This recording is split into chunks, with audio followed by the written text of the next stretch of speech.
Attention, ce témoignage n'a pas pour but de faire la promotion d'un homme de Dieu ou d'un quelconque ministère, mais le but de montrer les œuvres accomplies par notre divin Maître, le Seigneur Jésus-Christ, et de le révéler au monde comme Fils de Dieu et vrai Dieu.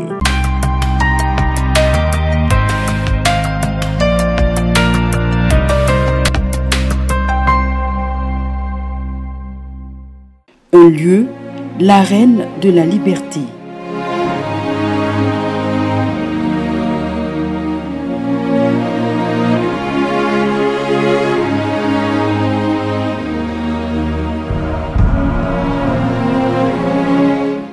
Un serviteur de Dieu, le berger Achiapako Marie, et une avalanche de bénédictions, guérisons, restauration, délivrance, repositionnement et miracles. Je suis Nguessan Yahvé mon désir. Je suis venu à Abidjan, j'ai la licence, j'étais un vagabond au quartier.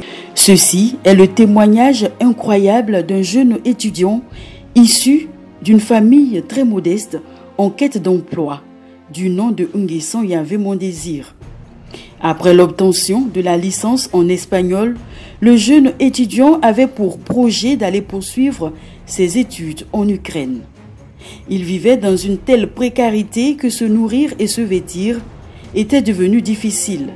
Sa situation était si précaire qu'une dame vivant dans son quartier le prit sous ses ailes.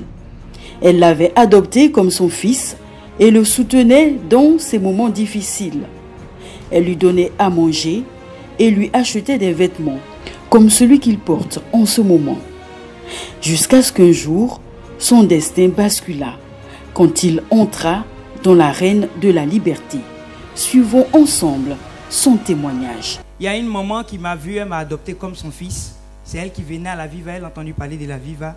Et elle me dit, mon fils, allons à la Viva. Donc je suis venu, j'avais un souci. Je cherchais à aller étudier à l'étranger. Donc j'avais déjà postulé pour la bourse, j'ai fait le test, j'ai été admis. Maintenant j'attendais la lettre d'invitation pour l'Ukraine. Parce que pour l'Ukraine, donc j'attendais la lettre d'invitation. J'étais là, depuis là, on a l'impression qu'on m'avait oublié. Issu d'une famille très modeste et vivant dans un quartier populaire, cette lettre d'invitation était le sésame pour le jeune Yahvé mon désir. La clé d'un avenir assuré, cette invitation était tout son espoir. C'est ainsi que, pris de compassion et sachant qu'il y avait un lieu où tout était encore possible, la dame le conduisit dans l'arène de la liberté, car en ce lieu, il y avait un homme, un serviteur de Dieu, que le Seigneur utilisait pour soulager ses enfants. Dans le moment dit, viens, allons à la prière. Je suis arrivé, j'ai prié. Ce jour-là, c'était Théotokos, acte 1. J'ai prié le Seigneur le dimanche. Le lundi à 14 h, mon téléphone sonne. Je décroche. On me dit, mais Nguessan Yahvé mon désir. Ta lettre d'invitation est venue, ça fait une semaine, on essaie de te joindre, viens chercher. Dieu ne m'a jamais laissé, jamais abandonné. Donc quand j'ai reçu la lettre d'invitation, je suis venu, j'ai montré à maman. Elle me dit, c'est le commencement. Maintenant, je devais aller maintenant pour l'obtention du visa. J'ai les quitos que j'ai l'habitude de porter. Elle me dit, ah mon fils, toi aussi. C'est ça qu'elle allait présenter devant l'ambassadeur là. Elle me l'a relooké et c'est les vêtements que je porte aujourd'hui aussi. Elle m'a relooké de la tête aux pieds. Yahvé mon désir avait franchi une première étape, mais le plus dur restait à venir, l'obtention du visa, la clé qui allait lui ouvrir les portes de l'Ukraine et le sortir définitivement de la précarité. Je suis venu encore, avant d'aller pour l'entretien avec l'ambassadeur, papa avait dit de faire une offrande avec nos désirs. J'ai fait pour les enfants de la Viva. Quand j'ai fini, je suis venu, papa a touché tout le monde ce jour-là. Je suis arrivé, il m'a touché, il a touché le passeport. Yahvé mon désir ce soir-là, à l'instar de la veuve de Sarepta, donna toutes ses économies comme offrande aux enfants de la Viva. Ces enfants des quartiers précaires que tous les jours le ministère catholique du combat spirituel nourrit et administre des soins médicaux. Ce sacrifice activa une accélération prodigieuse. Ça a été une accélération. Parce que lorsque je suis arrivé le lundi, l'ambassadeur, depuis 6 heures j'étais là-bas, l'ambassadeur arrive, il me dit, il me voit, il me regarde, il rentre dans son bureau. tout le monde passe. Quand j'arrive, il veut commencer à m'interroger. Et il voit le nom. Nguesson Yahvé mon désir. Il dit, tu viens d'où? J'ai dit, papa, c'est à Bobo. Il a commencé à rire. Il dit à Bobo, c'est où? Il avait commencé par me poser des questionnaires concernant l'obtention du visa.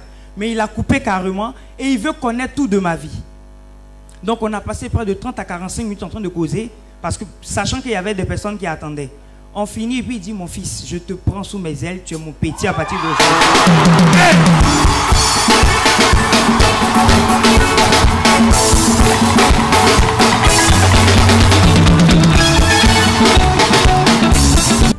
Bien-aimés, écoutez bien, une accélération sismique impensable provoquée par une offrande et une imposition des mains du serviteur du Seigneur, le berger, Achiapa comme Marie. Donc, après l'entretien, il m'a même raccompagné jusqu'à la maison. Il m'a remis une enveloppe. J'arrive à la maison, j'ouvre 25 000. Je suis venu, j'ai fait une offrande encore. Alléluia. Le lendemain, il m'appelle. Il me dit, mais j'ai vu... Après l'offrande? Oui. Il me rappelle, il me dit, mais sur ton CV, tu as une licence? Je dis oui. Il dit, reviens. Il dit, tu as une licence en quoi? Je dis espagnol. Il dit, donc tu parles bien? Je dis, papa, je me débrouille. Il me dit, en plus, il est modeste. Il dit, non, papa, je me débrouille. Essayons. Il a essayé de parler avec moi. Et sous l'onction du Saint-Esprit, vraiment, j'ai filmé. Donc, quand j'ai fini, il me dit, est-ce que tu n'as pas déjà fait Madrid? J'ai dit non. Tu n'as pas fait l'Espagne? J'ai dit non. Il me dit, c'est pas vrai. Je vais te prendre, tu auras ton visa, tu iras en Ukraine, tu veux aller quand? J'ai dit, papa, moi j'avais prévu aller dans le mois d'août, mais vu les moyens, il dit, tu vas aller en août. On va prévoir une date, tu vas aller en août. Et quand j'ai fini, on a fini, je suis devenu son fils. Il m'a dit, bon, je ne peux pas te faire grande chose, mais vu le nom que tu portes et vu l'expérience que tu as, j'ai vu que tu es un enfant, tu es sage. Arrivé en Ukraine, je vais tout faire pour que tu puisses entrer au ministère des Affaires étrangères pour les traductions. Un nom, Yahvé, un lieu, la reine de la liberté, un serviteur de Dieu, le berger Achiapa comme Marie. Bien-aimé, ce témoignage est une leçon de vie, une preuve de plus de la puissance, de l'offrande et de la présence manifeste du Dieu vivant dans la reine de la liberté. Attention, ce témoignage n'a pas pour but de faire la promotion d'un homme de Dieu ou d'un quelconque ministère, mais le but de montrer les œuvres accomplies par notre divin Maître, le Seigneur Jésus-Christ, et de le révéler au monde comme Fils de Dieu et vrai Dieu.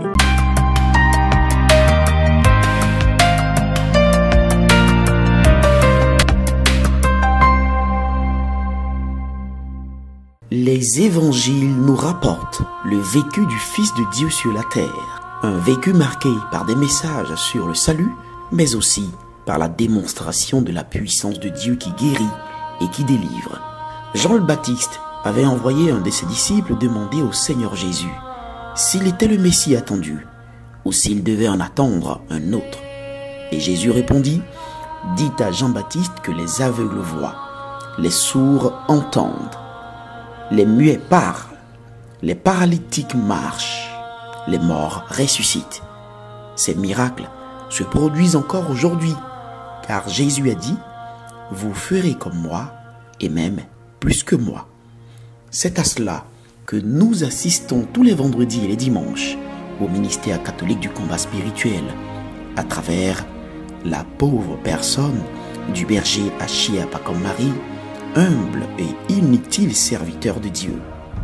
Des foules nombreuses suivaient Jésus pour recevoir leur miracle. Au même titre, des milliers de personnes affluent à la Viva, espace d'expression de la puissance de Dieu pour recevoir leur miracle. Des paralytiques de tout genre marchent, des sourds entendent, des aveugles voient et d'autres miracles de déblocage, l'obtention de visas pour voyager vers d'autres pays.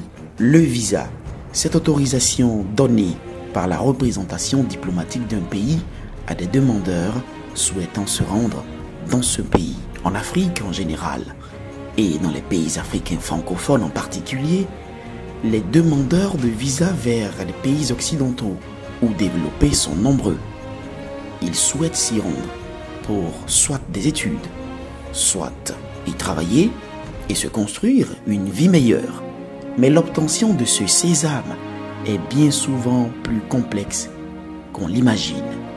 Les refus d'octroi du visa se font en cascade, même quand les demandeurs remplissent toutes les conditions demandées. Il y en a qui se sont vus refuser à plusieurs reprises cette autorisation. C'est le cas du fils de Madame Kwasi Philomène. Il était demandeur d'un visa pour le Canada, sachant que le Canada est un pays développé qui offre aux étrangers des conditions d'études, de travail et de vie excellentes qui manquent malheureusement cruellement dans nos pays. Il a donc fait la première demande en 2016. Celle-ci a échoué. Je m'appelle Kwasi Philomène. Je rends grâce à Dieu. Depuis 2016, mon fils cherchait le visa du Canada. Il a passé test français, il est le premier. Mais on a fait jusqu'à il n'a pas eu. L'année suivante, c'est-à-dire en 2017, une nouvelle tentative échoua. C'était le désespoir. 2017 encore, il a fait même chose. Ça n'a pas marché. On était un peu désespérés. Mais pour cette année 2018, Madame Kwasi comprit qu'il fallait faire intervenir la faveur du Père. Alors, elle commença à venir prier au ministère catholique du combat spirituel, dans l'arène de la liberté. Munie du passeport de son fils, elle participa même à la retraite du désert. La retraite du désert est ce temps spécial de jeûne et de prière ardente organisé par le berger Achia Pacom Marie.